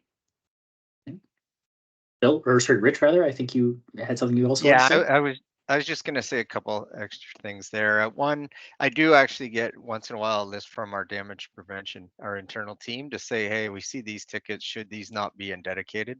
So we'll sometimes see those. It hasn't been for a while now, so I think people have got the idea. A lot of the time, though, I will say when we have seen it, it was just an error. If you have somebody out there working and they have multiple IDs, the person submitted the tickets and they just happened one day, or somebody was off and somebody replaced them. They just happened to use the wrong ID. So it's very often, it's not, I don't know if this is the right word, a malicious thing. It's just sometimes just an error, right, that is made. So you correct it and move on. Adam, this question is for you. Tree planting season is upon us. It is nearly the end of February, and although it's going to be minus 14 where I am today, hit a high of 18 degrees. So it's been a weird season so far, and we're not out of winter yet, but March is soon to be here with tree planting. What are your suggestions for this type of work? Should we start referring municipalities to use DL for tree planting? Yeah, it's a great question. I think there's an awful lot of projects out there that would be better served using dedicated locator, quite honestly. And I think tree planting would be one that would benefit from it. Now, the one thing that you've always got to look at is the costs that are involved with setting yourselves up as a dedicated locator or using a dedicated locator project. But certainly, you know, there could be a cost benefit there, especially you're working for the municipality, and it might not just be dedicated locator that you're looking to use, tree planting that you're looking to use dedicated locator for. So yeah, absolutely, it's something that should be explored. I'm not going to say that it's going to be the right answer for everyone, but there's definitely going to be people out there that, for the much larger tree planting projects, it definitely could be a real benefit. You're controlling as, when, and where, and how, and when the locates are being delivered, and that can be a real benefit. And you can often through summer see a lot of these trees sitting on the side just drying up and dying away because someone's not able to put them in the ground. So there can be a real benefit there, but there's a lot to consider. Again, reach out to the dedicated locator team on any project that you think might be of a benefit, and we can help walk you through whether it is or not, and you can make that decision. You're not hooked into using dedicated locator by establishing contact with the team, but certainly there's a lot of projects like that that could benefit from this. Okay. Leah, I have a question for you, and I think it might become a two-part question. And one I don't necessarily understand. Why is there only one LSP who provides training and auditing? All right, good question. So I'll clear this one up right away. That is not the case. We're happy to work with any potential DLSPs and any of our established service providers for the training and auditing components. Okay. The follow-up to this is, what is required to consider the training complete? So we do have, like I mentioned, our utility-specific training. So those come with specific modules, as well as quizzes and an in-field component. So that would all be bundled into the training package that is provided to the DLSPs. Okay, so the training then is separate from the auditing step? That's correct. In that regards? Okay, all right, excellent. That makes a lot of sense. Phil, I lost that last question. Oh, here we go. How long does it take to become a DLSP? Originally, at the sort of the very first question I posed to you, it's a very long journey for ACON Locates to get where we are, but I'm sure you have contacts with other LSPs. How long did it take for them to become a DLSP? That is actually a really good question. It's always a work in progress to actually get the entire DLSP kind of thing set up, and whatever the case may be. Getting the proper resources, getting the proper staffing, getting the proper pieces in play it's kind of hard to actually put a timeline as to how long it actually takes to become a DLSP.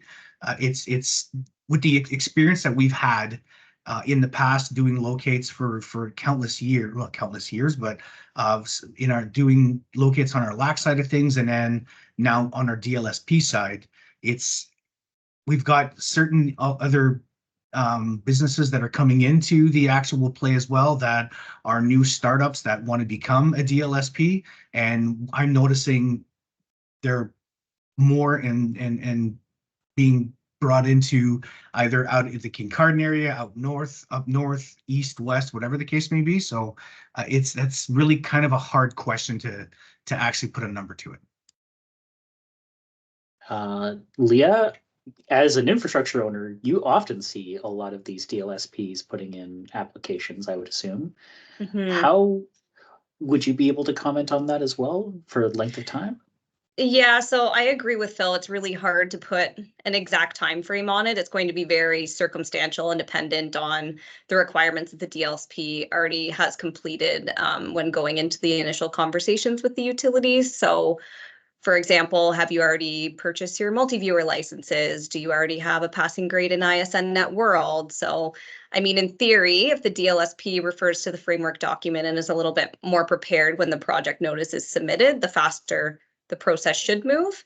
But again, it's really hard to put a timeline on that. We do work with potential DLSPs throughout the process, and we will expedite where possible while ensuring that safety is always at the forefront. But in terms of providing an exact number, it's all going to be very circumstantial. Right. Adam, this one's for you. Has Ontario One considered developing and hosting a centralized online GIS platform which could control access to member mapping and records for approved DLSPs and projects? Wow. That's a great question. It's something that we've discussed. I think ultimately mapping as as its own entity, it's not just for DL, it's for the public stream as well, and it's for the whole industry. And certainly we need to improve upon this. We need to drive this forward and improve upon it over time. It is something that, yes, I think ultimately we have looked into, but this is a long-term project if we were to go down that route. And certainly we're open to review the options available to us in the future, because I do see that mapping is going to become more important than ever for the industry. And we have so many resources available out there that we should be taking advantage of them to improve mapping and get to a better state across the board. Okay. This one's for the group in general, and I think it's best to cast a fairly wide net for this.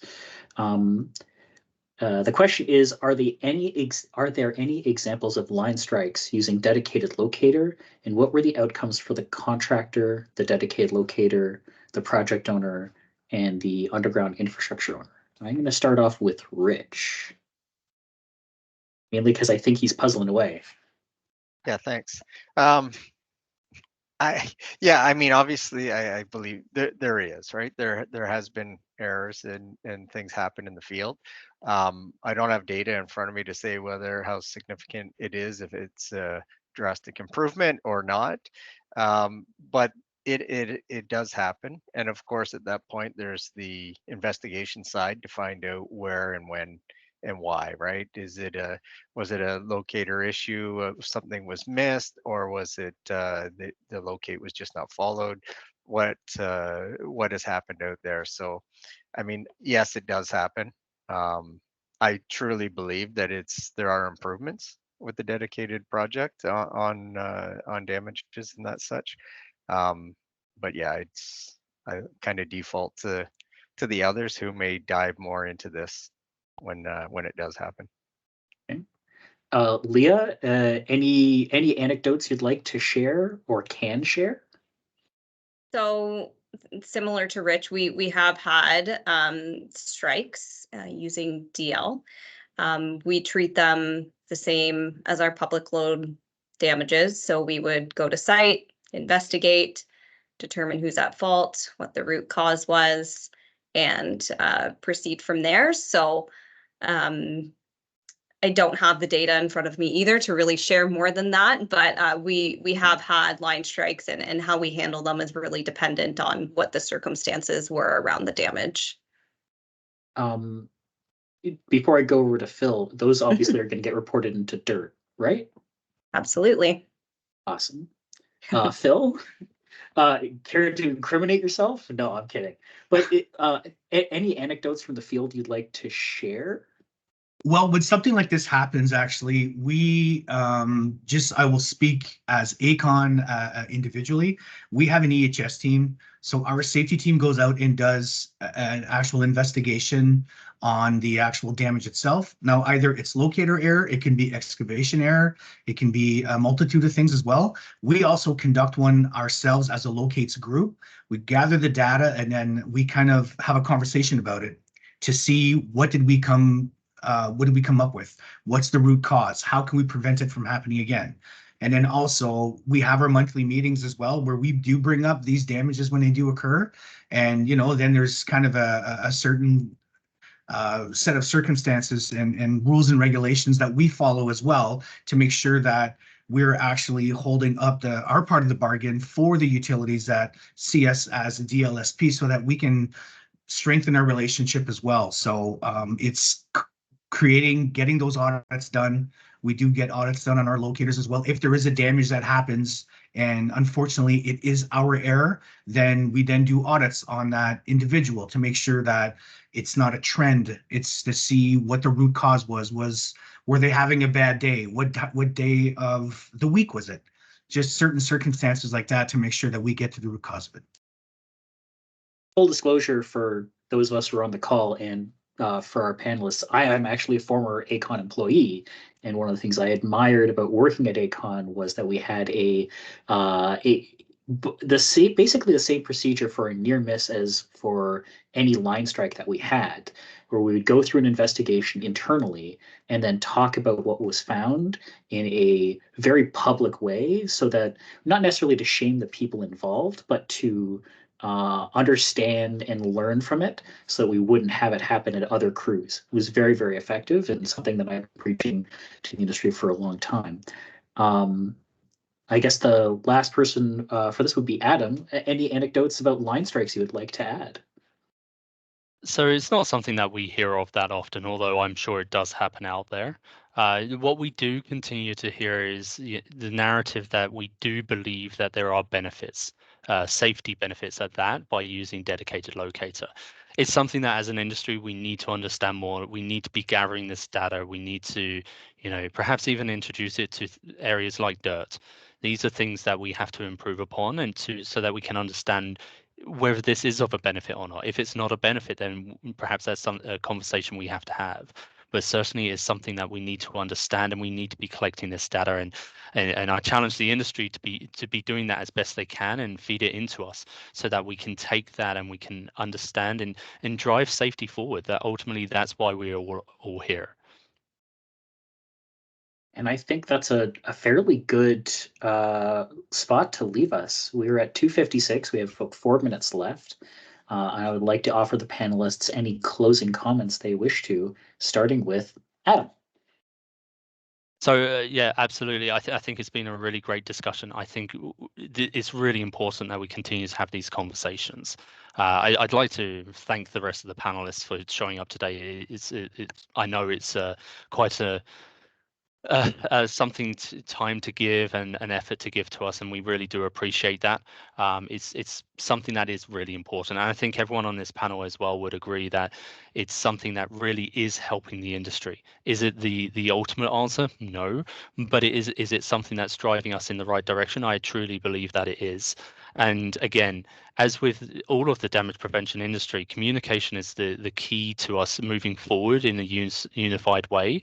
So please do continue this conversation. If you want to be reaching out to us to have us involved in any conversations, board meetings, association meetings, to do a presentation, anything like that, we are more than happy to be there, because, as I say, I think it's really important that we continue the progress and continue driving this forward. So thank you very much for everyone attending today and for the panel to making themselves available. Thank you. Leah, do you have any last words? Just thank you very much for having me today. It was a really good discussion, and I look forward to having more of these chats in the future. So thanks again. No problem. Phil, any closing remarks?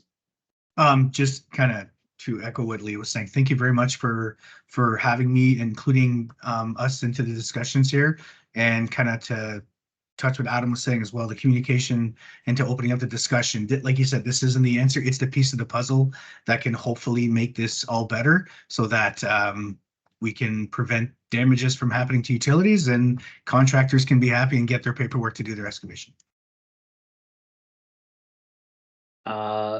Rich, any last words as well? Just to say, I mean, that's the reason why we're here and talking about it, but it works. It truly does work. I mean, everything has its challenges along the way, but I mean, last year our delivery was even though things tapered off towards the end, like the industry did, it was still a huge delivery.